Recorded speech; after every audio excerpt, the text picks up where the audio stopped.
আসসালামু আলাইকুম সুপ্রিয় দর্শক শ্রোতা, যে যেখান থেকে দেখছেন আশা করি সবাই ভালো আছেন। গত পরশুদিন বিখ্যাত ইউটিউবার পিনাকি ভট্টাচার্য তার ফেসবুক লাইভে এসে তিনি ঢাকায় ৪৬ ব্রিগেড যে মুভমেন্টটি করেছিলেন সেটার উপর ভিত্তি করে তিনি হয়তো মনে করেছিলেন যে বাংলাদেশে এই সেনাবাহিনী একটি সেনা কু করতে যাচ্ছে, অথবা তাদের মুভমেন্টগুলো একটা সন্দেহের অবকাশ হিসেবে তিনি দেখেছিলেন। তারই প্রেক্ষিতে তিনি বাংলাদেশের ছাত্র জনতা, সাধারণ জনগণকে রাজপথে নেমে এসে এই কুটাকে প্রতিহত করার জন্য একটি আহ্বান জানিয়েছিলেন, এবং কি মিশরের যে এরদোগান আছেন তার বিরুদ্ধে সেনাবাহিনী যেরকম একটি কু করতে চেয়েছিল, সেই সময় ছাত্র জনতা রাজপথে নেমে এসে যেভাবে কুটাকে প্রতিহত করেছিলেন, রাস্তায় শুয়ে, ট্যাঙ্কের সামনে শুয়ে, ঠিক সেরকম কিন্তু তিনি একটি আহ্বান করেছিলেন। সেই আহ্বানটি আসলে রাজপথে বাংলাদেশের সাধারণ জনগণ সেভাবে নেমে আসেনি, তবে 46 ব্রিগেড যে একটু মুভমেন্ট করেছিল সেটা সত্য কথা। এই জায়গায় আপনাদের আরেকটি তথ্য দিতে চাই। এই তথ্যটি হচ্ছে কর্নেল মুস্তাফিজুর রহমান। আপনারা জানেন তিনি ফেসবুক, ইউটিউবে তিনিও কথা বলেন, তিনি বিভিন্ন তথ্য উপস্থাপন করেন। তো সেই জায়গায় কর্নেল মুস্তাফিজুর রহমান তিনিও কিন্তু এটা সুনিশ্চিত করেছেন যে বাংলাদেশে ঢাকায় যে 46 ব্রিগেড আছে তারা কিন্তু সেই সময় ঢাকায় মুভমেন্ট তারা করেছেন এবং তাদের এপিসি টিপিসি নিয়ে বের হয়েছিলেন। পরবর্তীতে সময় হয়তো তারা আবার ভিতরে ঢুকে গিয়েছেন।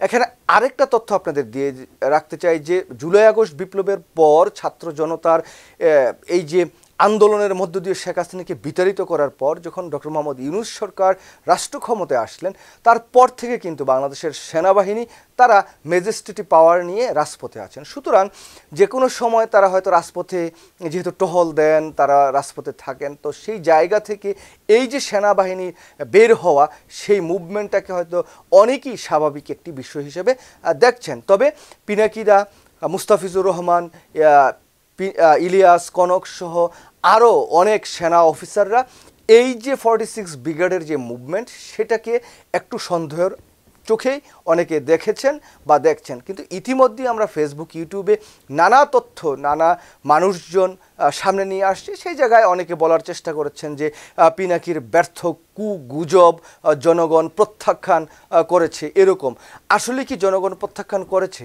দেখুন, এই যে আইসিটি অ্যাক্টে যে মামলা দুটো হয়েছে, সে মামলার প্রেক্ষিতে সেনাবাহিনীর যে 25 জন অফিসার বা কম বেশি তাদেরকে যে গ্রেপ্তারের নির্দেশ, তাদের বিরুদ্ধে মামলা, এই বিষয়টি নিয়ে সেনাবাহিনীর মধ্যে অনেক আগে থেকেই অনেক আলোচনা সমালোচনা চলছে এবং অনেক গুজব চলছিল। এটাকে গুজবও যদি বলি তো সেই রকম ঘটনা কিন্তু ঘটছিল, এবং সেনাবাহিনীর প্রধান যিনি ওয়াকারুজ্জামান সহ যারা জেনারেল পর্যায়ে আছেন তারা সবাই চাচ্ছিলেন যে এই সেনা অফিসারদের বিচার সেনা আইনে হওয়ার, যাতে বা তারা যাতে সেনা আইনে করতে পারেন, এরকম একটি চেষ্টা কিন্তু ছিল। যখন আইসিটি যে মামলাটি করেছেন তার পরবর্তী সময়ে এই মামলাটিকে কেন্দ্র করে সেনাবাহিনী এবং নানা পর্যায়ে কিন্তু নানা অস্থিরতা, নানা কিছু আমরা দেখেছি। এখানে সেনাবাহিনীর অভ্যন্তরে তারা সভা করেছেন, সবাই আলাপ আলোচনা করেছেন, এই বিষয়টি তো সত্য। তো তার মধ্যে যেই বিষয়টি আবার সামনে আনার চেষ্টা করেছেন অনেকেই, যে পিনাকিদার যেই বক্তব্য তাতে জনগণ নামে নেয়, এটা গুজব, সেই জন্য। কিন্তু আপনারা দেখেন সেনাবাহিনী যখন মোটামুটিভাবে নিশ্চিত হয়ে গেছেন যে আইসিটি বা আন্তর্জাতিক অপরাধ ট্রাইব্যুনাল তারা যেভাবে তথ্য প্রমাণ হাজির করে এই যে মামলাটি দায়ের করেছেন, সেই জায়গায় এই সেনা অফিসারদের রক্ষা করাটা কোনো ক্রমই সম্ভব হবে না। তার পরবর্তী সময়ে আমরা দেখলাম যে সেনা সদর দপ্তর একটি প্রেস ব্রিফিং করে সেই জায়গায় যে 14 জন সেনা অফিসারকে তারা তাদের হেফাজতে নেওয়ার একটি ডিক্লারেশন দিয়েছেন। এখন প্রশ্ন হচ্ছে কি, এই সেনা অফিসারদের কি তারা সাধারণ যে পুলিশ বা অন্যান্য বাহিনীর কাছে তারা হস্তান্তর করবেন কিনা, এটা আবার কিভাবে তারা করবেন, এই জায়গায় কিন্তু একটা সন্দেহ বা নানা প্রশ্ন উঠছে। তবে এই যে 14 জনকে তারা গ্রেপ্তার করলেন, তার মধ্যে একজন কিন্তু ইতিমধ্যেই পালিয়ে গেছে। আর আপনারা জানেন যে ডিজিএফের যেই 5 জন সাবেক পরিচালক বা মহাপরিচালক বা জেনারেল যারা ছিলেন, তারা কিন্তু এই যে মামলাটির যে প্রক্রিয়া সেটা শুরু হওয়ার আগেই দেশ থেকে পালিয়ে গেছেন ইতিমধ্যে। এখন প্রশ্ন হচ্ছে যে এই যে মানুষগুলো নানা পর্যায়ে গুম খুন বিভিন্ন হত্যাকাণ্ডের সাথে যে সম্পৃক্ত, এটা জেনারেল ওয়াকার কি জানতেন না? অবশ্যই জানতেন, যেহেতু তার বাহিনীতে চাকরিরত এই অফিসারগুলা সবসময় এই কাজগুলো করেন। তো এখন যেই তথ্যটি পিনাকিদা সামনে আনলেন বা কর্নেল মোস্তাফিজুর রহমান যে সামনে আনলেন, যে 46 ব্রিগেডের যে মুভমেন্ট সেটা সন্দেহজনক। দেখুন, অনেক সময় যে অনেক তথ্য একেবারে 100% সত্য হবে সেই বিষয়টি আমি বলছি না, কিন্তু যখন কোনো কিছু হয় বা কোনো মুভমেন্ট তৈরি হয় তখন সন্দেহ করার অবকাশ আছে, কারণ প্রেক্ষাপটটা এরকমই অস্থির একটি সময়ের মধ্য দিয়ে যাচ্ছে। তবে সেই জায়গায় এই তথ্য যে 100% শতভাগ সেটা আমি বলছি না, কিন্তু এই যে এখন যেভাবে শুরু করেছেন, যে পিনাকিদাকে প্রত্যাখ্যান করেছে জনগণ, তার ভিডিও কেউ দেখছে না, তার ভিডিও দেখলেও তার কথায় জনগণ যে আর সেরকম উদ্বুদ্ধ তিনি করতে পারছে না, এই জায়গাতে আমার প্রশ্ন হচ্ছে যে আসলে কি তাই? আসলে দেখুন, যখন এই যে শেখ মুজিবুর রহমানের 32 নম্বর বাড়ি ভাঙা হলো, তখন নানা সমালোচনা একবারে জর্জরিত হয়ে গেছে যে পিনাকি ইলিয়াস বলার কারণে সেই বাড়িটা ভেঙে দিয়েছে। সেই সময় উল্টা কথা বললেন, আর এখন যে মধ্যরাতে একটা ডিক্লারেশন তিনি বা দিয়েছেন, সেই সময় অনেক মানুষ ঘুমিয়ে গিয়েছে, বাট তার এই বক্তব্যটা সেনাবাহিনীতে বা বিভিন্ন জায়গায় কিন্তু একটা মেসেজ গিয়েছে, যেই মেসেজটার কারণে হয়তো এরকম কিছু হওয়ার চিন্তা ভাবনা থাকলেও তারা হয়তো বা সেই বিষয়টি করতেন না। সেই যে মেসেজটা অন্ততপক্ষে তারা দিয়েছেন, এটা আমি মনে করি যে ইতিবাচক। তো এখানে অনেকেই বলতে পারেন যে সেনাবাহিনীর বিরুদ্ধে এরকম অপপ্রচার, এটা আসলে ঠিক না, কিন্তু সেনাবাহিনীর বিরুদ্ধে আসলে ওই অপপ্রচারটা কিনা আবার ওয়াকারুজ্জামানের বিরুদ্ধে কিনা সেটা আপনারা বিবেচনা করবেন। কিন্তু অনেকেই বলেন যে জুলাই আগস্ট বিপ্লবে ওয়াকারুজ্জামানের তো অনেক অবদান ছিল, এই ছিল সেই ছিল। এখন এই যে পিনাকি ইলিয়াস সহ আরও যারা আমরা কথা বলি, আমরা সবাই চাই যে ওয়াকারুজ্জামান যাতে সেনাবাহিনীর যে প্রধান সেই জায়গা থেকে তিনি রিজাইন করে চলে যাক।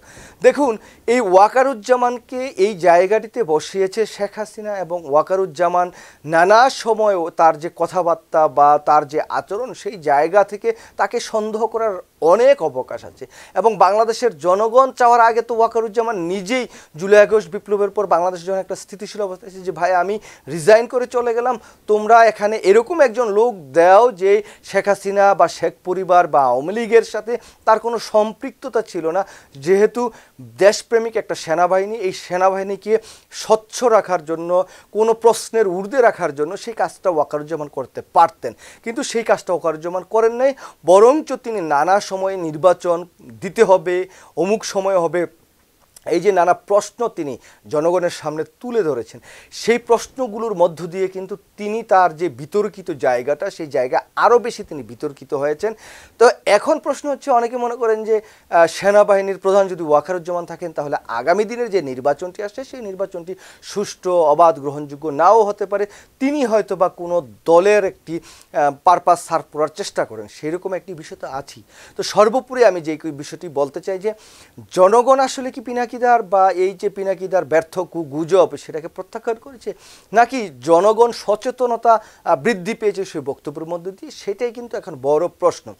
এখন যেহেতু ওয়াকারুজ্জামানের সাথে পতিত আওয়ামী লীগ সরকারের একটা যোগ সাজস আছে, এবং যেহেতু তিনি আওয়ামী বা শেখ পরিবারের ঘনিষ্ঠজন, সেই জায়গা থেকে তিনি যত ভালো কাজ করুক না কেন তাকে সন্দেহের দৃষ্টিতে রাখা, এটা জনগণের, দেশের মানুষের, এবং যারা কথা বলেন, যারা জুলাই আগস্ট বিপ্লবের আগেও কথা বলেছেন এবং জুলাই বিপ্লবে যাদের গুরুত্বপূর্ণ ভূমিকা ছিল, সেই জায়গায় আমি মনে করি যে এই কথাগুলো তুলে আনা অত্যন্ত জরুরি এবং তাৎপর্যপূর্ণ। কারণ ওয়াকারুজ্জামান যদি এতই ভালো হতেন, তাহলে কেন এই যে ডিজিএফের সাবেক জেনারেলরা পালিয়ে যেতে পারলেন?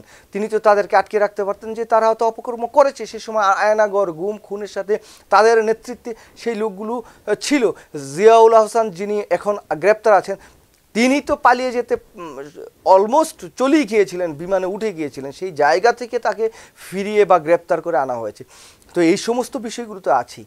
তো আমি এখন বলতে চাই যে ওই যে কিছু কিছু মানুষ হয়তো জেলাসি করে যে পিনাকির ভিডিও মানুষের জন্য এত দেখে কেন, ইলিয়াসের ভিডিও এত দেখে কেন, বা কনকের ভিডিও এত দেখে কেন, বা অন্য আদার্সদের ভিডিও এত দেখে কেন, সেই জায়গা থেকে জেলাসি হয়ে এখন এই যে একটা ডাক দেওয়া বা একটা কথা বলা, সেটার সপক্ষে বিএনপি তো বারবার অনেক আন্দোলন সংগ্রামের ডাক দিয়েছে দেশের মানুষকে, শেখ হাসিনাকে পতন করানোর জন্য। দেশের মানুষ কয়টা নেমেছে, কোন সময় নেমেছে? 2024-এর অক্টোবরে যখন ঢাকা শহরে কয়েক লক্ষ, প্রায় 10-15 লক্ষ নেতারা আসলো, সেই সময় তো ওই পুলিশের পক্ষ থেকে কয়েকটা পটকা মটকা ফুটাইছে, সব চলে গেছে। সেটা তো হয়নি। তো কোনো একটা ডাক দিলে বা কোনো একটা মানুষ একজন ব্যক্তি বিশেষ তিনি একটা বক্তব্য দিলে সাথে সাথে দেশের মানুষ ঝাঁপিয়ে পড়বেন, এরকম আসলে চিন্তা ভাবনা করার আসলে কোনো অবকাশ নেই। হয়তো প্রেক্ষাপটটা যদি ঠিক ওই রকম হয়তো তাহলে নামতেও হয়তো পারতো, কিন্তু বাট যেহেতু মধ্যরাতে ছিল অথবা সেরকম নামে নাই, সেনাবাহিনীর পক্ষ থেকে সেরকম কোনো অঘটন ঘটানো হয় নাই, তো সব কিছু মিলিয়ে আমি বলবো যে যারা একেবারে পিনাকির বিগত দিনের অবদানকে একেবারে ছুঁড়ে ফেলে দিতে চান, সেই জায়গায় অন্ততপক্ষে আপনারা আপনাদের অবদানকে যদি যখন অন্য কেউ ছুঁড়ে ফেলে, আপনারা যখন আবার কোনো দলের পক্ষে দালালি করেন অথবা সেনাবাহিনীর পক্ষে দালালি করে ওয়াকারুজ্জামান থেকে সুবিধা নিতে চেষ্টা করেন, অথবা ওয়াকারুজ্জামানের কি বলবো, আচ্ছা যাক ওটা না বললাম, তো ওই লেহন টেহন করেন, পদলেহন, তো সেই জায়গা থেকে মানুষও তো আপনাদেরকে সন্দেহ করে। আপনারা একটা ডাক দিয়ে দেখেন, আপনাদের ভিডিওতে অনেকে দেখে যে কয়জন রাজপথে নেমে আসে। সর্বোপরি বলতে চাই, যেহেতু পিনাকিদা বলেছেন, কর্নেল মুস্তাফিজুর রহমান তিনিও এই জায়গায় অন্ততপক্ষে একদম সুনিশ্চিতভাবে নিশ্চিত করেছেন যে এরকম একটি মুভমেন্ট বাংলাদেশের ঢাকায় হচ্ছে। তো সেই জায়গা থেকে হয়তো তারা ভুলও হতে পারে, কিন্তু একেবারে উড়িয়ে না দিয়ে আমি বলবো যে তারা জনগণকে যে সচেতন করেছে সেই জায়গা থেকে তারা সঠিক কাজটি করেছে। হয়তো যেইভাবে কথাটা বলেছে এটা না বলে আরেকটু সফটভাবে হয়তো বলতে পারতো, সেটা আপনারা বলতে পারেন, কিন্তু একেবারেই যে গুজব, পিনাকি গুজব করছেন বা মুস্তাফিজ গুজব করছেন, এরকম বলার কোনো অবকাশ বা প্রেক্ষাপট আছে বলে আমার মনে হয় না। বিগত দিনের যে সকল কর্মকাণ্ড সব কিছু বিবেচনা করলে এরকম ঘটনা না ঘটলেও কিন্তু সন্দেহের চোখে এই সেনাপ্রধান সহ তার যে অধীনস্থ কিছু জেনারেলরা আছেন তাদেরকে সন্দেহ রাখাটা একেবারেই বাঞ্ছনীয় বলে আমি অন্ততপক্ষে ব্যক্তিগত মনে করি। সবাই ভালো থাকবেন, আল্লাহ হাফেজ, আসসালামু আলাইকুম।